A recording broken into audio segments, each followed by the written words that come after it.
Assalamualaikum warahmatullahi wabarakatuh. Nama budaya dan salam sejahtera bagi kita semua. Selamat siang, perkenalkan nama saya Meta Susanti. Saya dosen akuntansi S1 Fakultas Bisnis Universitas Budi Dharma Tangerang. Video ini bertujuan untuk memenuhi persyaratan sertifikasi dosen tahun 2024, yaitu pernyataan diri dosen dalam unjuk kerja Tridharma Perguruan Tinggi atau PDD UKT-PT, khususnya di aspek pengajaran. Perkenankan saya untuk menjelaskan mata kuliah yang saya ampu. Saya mengampu mata kuliah analisis laporan keuangan. Mata kuliah analisis laporan keuangan ini mata kuliah wajib bagi mahasiswa semester 4. Mata kuliah analisis laporan keuangan ini memiliki bobot 3 SKS. Pada mata kuliah analisis laporan keuangan ini menggunakan bahasa pengantar bahasa Indonesia. Dalam mata kuliah analisis laporan keuangan membahas analisis kredit untuk menilai likuidasi jangka pendek, jangka panjang, analisis rasio, analisis investasi, analisis laporan arus kas, analisis perubahan ekuitas. Capaian pembelajaran lulusan mata kuliah ini yang pertama, mampu menyusun laporan keuangan entitas tersendiri dan atau entitas konsolidasi. Kedua, mampu berkontribusi dalam tim untuk mengaplikasikan secara mandiri prinsip akuntansi ke dalam laporan keuangan entitas sesuai dengan SAK dan etap. Ketiga, mampu mengidentifikasi masalah dan mengambil keputusan manajerial yang tepat dengan menerapkan teknik dan metode analisis akuntansi dan keuangan. Keempat, mampu mengevaluasi dan menganalisa perencanaan, penganggaran, dan manajemen biaya. Untuk capaian pembelajaran mata kuliah pada mata kuliah ini, yang pertama, mahasiswa mampu memahami secara komprehensif informasi laporan keuangan dan catatan atas laporan keuangan. Kedua, mahasiswa mampu menggunakan berbagai alat dan prosedur umum dalam menganalisis laporan keuangan. Ketiga, mahasiswa mampu menerapkan penggunaan berbagai informasi laporan keuangan untuk pemecahan masalah dalam bisnis. Referensi yang digunakan pada mata kuliah ini, yang pertama, Subramanyam tahun 2010, Analisa Laporan Keuangan, buku 1, edisi 10, Jakarta, Salemba 4. Yang kedua, Subramanyam tahun 2010, Analisa Laporan Keuangan, buku 2, edisi 10, Jakarta, Salemba 4. Yang ketiga, Navarin, Penganggaran Perusahaan, edisi revisi, penerbit Salemba 4, Jakarta 2004. Pembelajaran mata kuliah analisis laporan keuangan dilakukan selama kurang lebih 16 minggu, di mana 7 minggu pertama adalah penyampaian materi sebelum ujian tengah semester. Lalu 1 minggu UTS, ujian tengah semester. Kemudian 7 minggu penyampaian materi setelah tengah semester dan 1 minggu ujian akhir semester atau UAS. Mata kuliah analisis laporan keuangan menggunakan metode blended learning yang mengutamakan diskusi kelompok dan penugasan. Selanjutnya, evaluasi hasil pembelajaran mata kuliah analisis laporan keuangan berdasarkan dari kehadiran mahasiswa dan mahasiswi, penugasan, diskusi kelompok, ujian tengah semester, dan ujian akhir semester. Pembobotan evaluasi hasil pembelajaran ialah sebesar presentasi kehadiran sebesar 10%, penugasan dan diskusi kelompok sebesar 20%, ujian tengah semester 30%, ujian akhir semester 40%, dengan total bobot hasil evaluasi 100%. Demikian informasi yang saya sampaikan mengenai mata kuliah analisis laporan keuangan untuk mahasiswa dan mahasiswi program studi S1 Akuntansi Fakultas Bisnis Universitas Budi Dharma. Berikutnya merupakan cuplikan dari proses pembelajaran yang saya lakukan secara sinkronus tatap muka di ruang kelas. Selamat menyaksikan. Selamat siang semuanya. Hari ini kita akan memulai mata kuliah analisis laporan keuangan ya. Hari ini mata kuliahnya mengenai materi tentang analisa laporan keuangan dan penilaian aset ya. analisis perbandingan laporan keuangan. Nah, apa itu sih analisis laporan keuangan? Ialah suatu analisa yang dilakukan untuk melihat kondisi keuangan perusahaan. Seperti apa sih kondisi perusahaan, baik atau tidak laporan keuangannya, ya? Asetnya segimana, banyak atau tidak, utang perusahaannya banyak atau tidak, ya. Terus ada prestasi kerjanya, kinerja perusahaannya seperti apa, di masa lalu bagaimana, masa ini gimana, dan akan merencanakan masa depan seperti apa, ya. Terus tujuan dan manfaat analisis laporan keuangan adalah untuk mengetahui posisi keuangan perusahaan dalam satu periode tertentu, untuk mengetahui kelemahan-kelemahan perusahaan, untuk mengetahui kekuatan-kekuatan yang dimiliki oleh perusahaan. Yang selanjutnya untuk mengetahui langkah-langkah perbaikan apa yang perlu dilakukan oleh perusahaan. Misal, kalau misalkan nih perusahaan utangnya banyak, langkah perbaikannya apa? Kita mengecilkan utang, menekan untuk menaikkan laba. Ya, kita cari laba sebesar-besarnya. Gimana caranya? Meningkatkan penjualan. Ya, mungkin modalnya kita pakai, atau kita bisa enggak jual aset, bisa, ya. Lanjut. Ini adalah contoh analisis perbandingan laporan keuangan. Ini ada neraca perbandingan ya tahun 2013 2014. Kita lihat di sini kasnya. Kasnya terjadi kenaikan ya 100, euronya juga terjadi kenaikan 25. Ini ada persentasenya ya. Terus ada rasionya 140 ya. Selanjutnya sampai ke bawah ini rupiahnya, perbandingan rupiahnya dari 125 ke 140 ya. Kalau perbandingan cuma ngebandingin dari tahun yang satu dengan selanjutnya, atau dari perusahaan yang satu dengan perusahaan yang lain ya. Atau ada yang sektor, misal kita mau pakai sektor makanan, kan perusahaannya banyak tuh, ke sektor apa aja ya, tergantung mau pakai apa. Ada sektor makanan, ada sektor kimia ya, banyak. Ada yang mau, aku maunya pakai LQ45 aja, ada. Nanti buat kalian juga ya. Selanjutnya ada analisis tren. Analisis tren ialah tahun pembanding dibagi dengan tahun dasar. Misal ada 2012, 2013, 2014, 2015. Untuk trennya 2013 tahun dasarnya berapa nih? 2012 kan? Jadi 140 dibagi 100 taruh sini. Begitupun dengan ini 680 dibagi 540 ditaruh di sini ya, untuk analisis tren.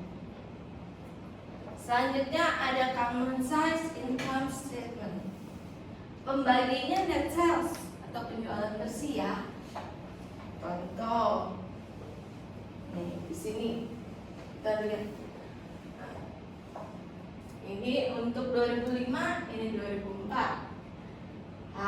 Harga penjualan menjadi pembagi berarti 5.700 dibagi 5.700 100%. Nah, kalau harga penjualan 4.000 dibagi 5.700 ya. Jadi pembaginya penjualan bersih. Selanjutnya common size balance sheet, pembaginya total aset. Di mana ada total aset berarti dibagi, itu yang jadi pembagi ya, atau total aset atau total aktiva. Kalau di sini kan diketahuinya total aktiva lancar doang, jadi kita bagilah.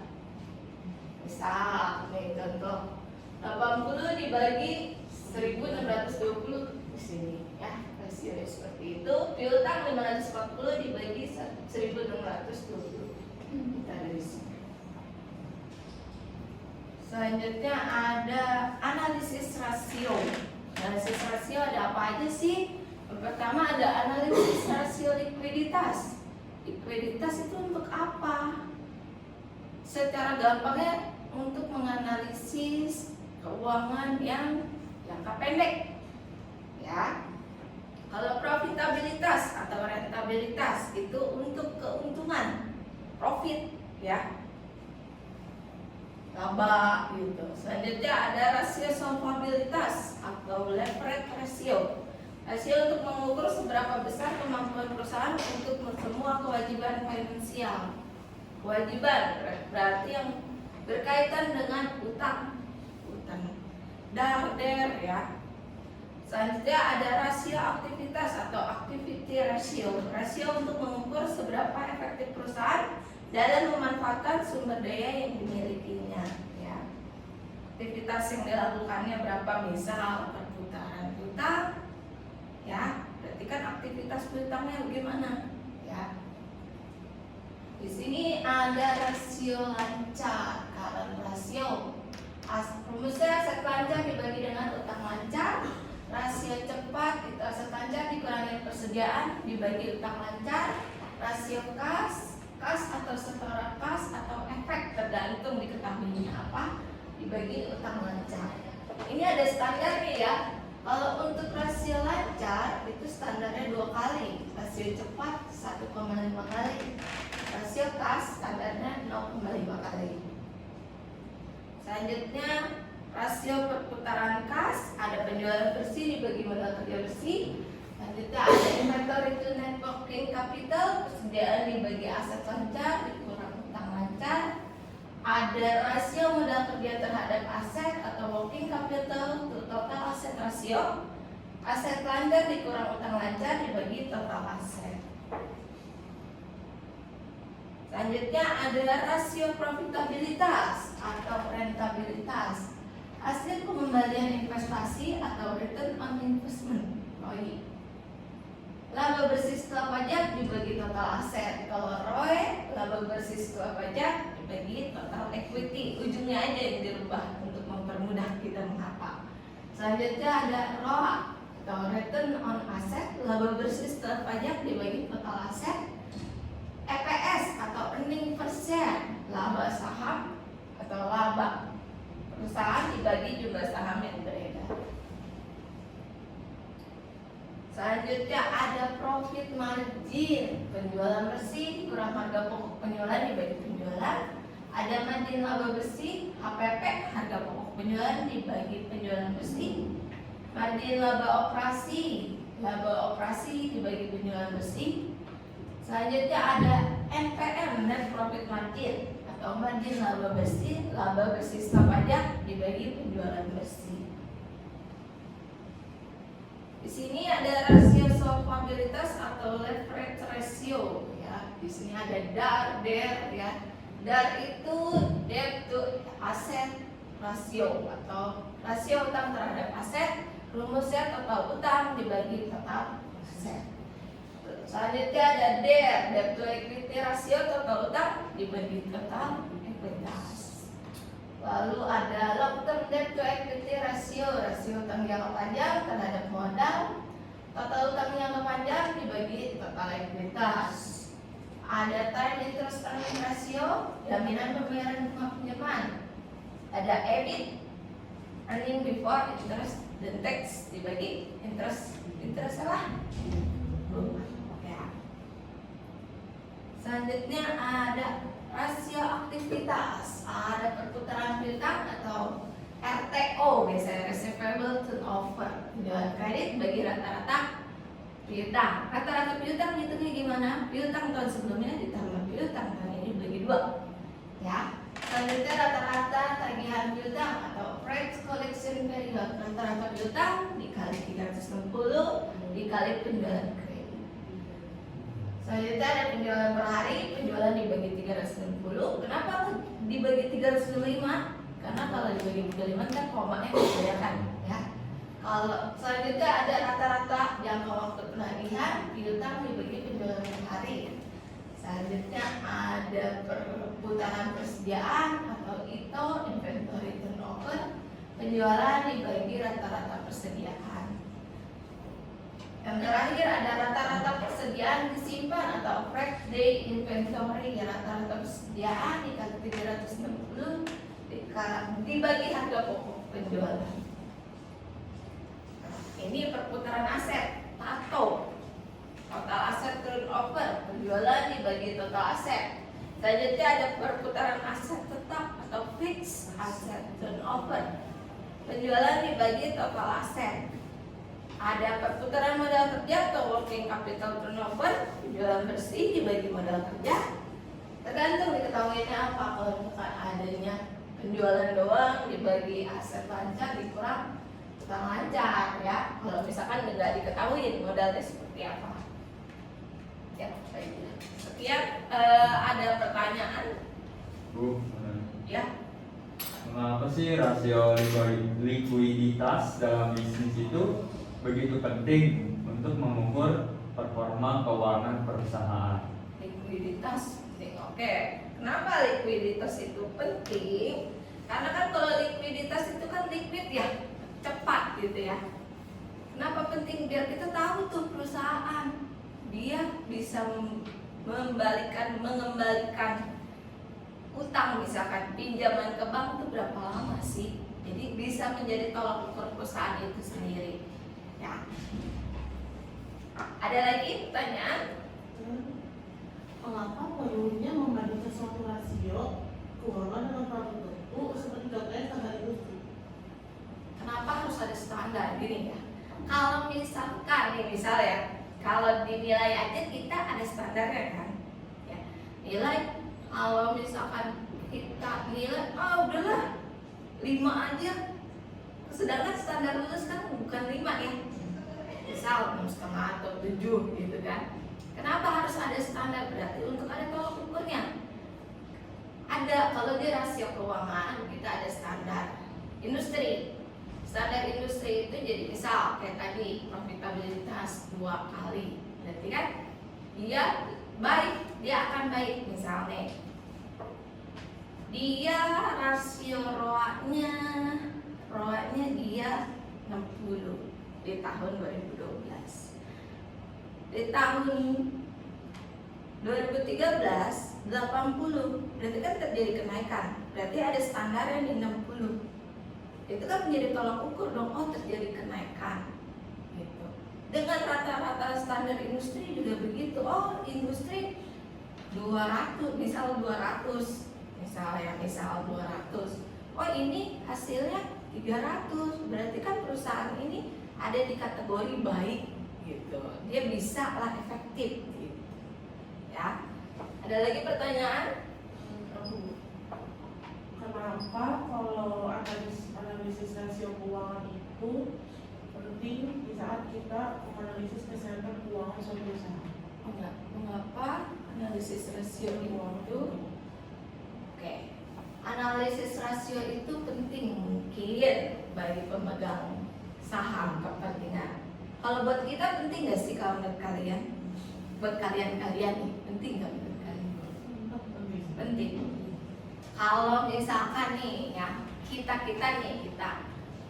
kalian lah mau beli saham, kita mau main saham lah yang kecil-kecil aja, ikut bibit lah di Tokopedia. Kita kan harus lihat dulu nih sahamnya bagaimana ya. Mungkin nggak kita beli sahamnya di yang harga sahamnya yang kecil dengan kualitas misal ya kemarin utangnya banyak rugi terus kita beli, nggak ada bang. Kita pasti nyari, oh kemarin sahamnya bagus, penjualannya bagus, labanya tinggi, oh tertarik nih gitu ya kan. Jadi untuk apa? Untuk menilai, untuk investor juga lihat, menarik, daya tarik ya. Oh saya jadi mau beli saham nih, oh saya mau jadi investor nih, beli saham di perusahaan ini karena perusahaan ini bagus nih laporan keuangannya. Kayak kita nih mahasiswa bisa nggak apa-apa kita terapin, beli bibit dulu dah, nggak usah banyak-banyak, nggak usah yang gede-gede, 20.000 aja dapat ya, itu aja. Ada lagi? Udah cukup? Baik, kalau cukup boleh ya saya kasih pertanyaan sedikit ya. Kalau misal nih, misal kita contoh di sini.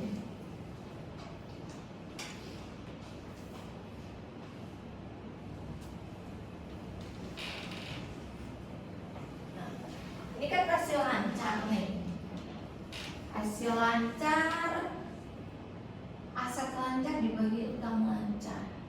Kalau aset lancar lebih besar dibanding tak lancar, berarti dia positif. Nah, kalau liquid semakin tinggi itu semakin baik apa semakin buruk?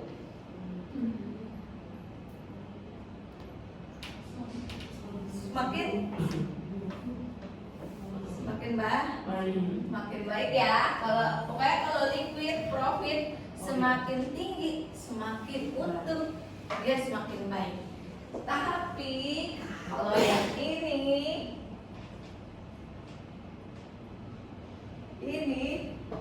jangan sampai dia tinggi, harus kita tekan.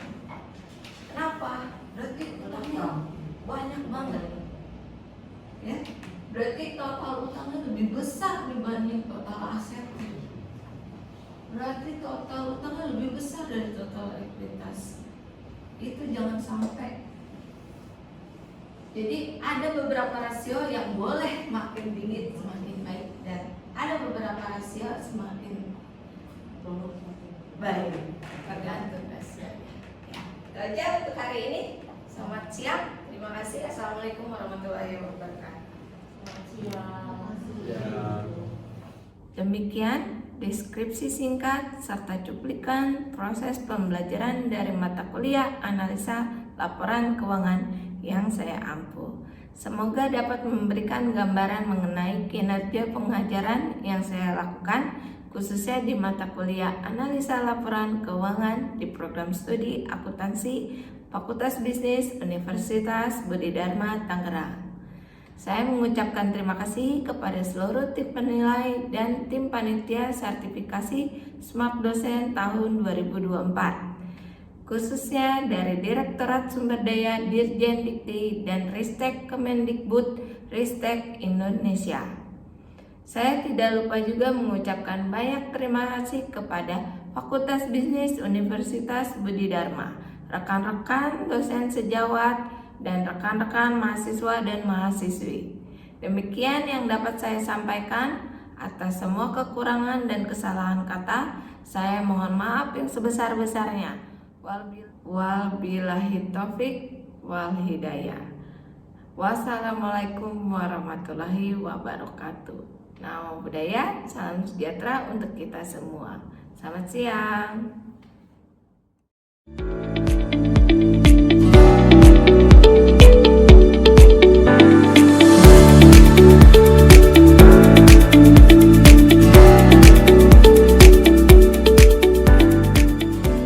Budi Dharma, kreativitas membangkitkan inovasi.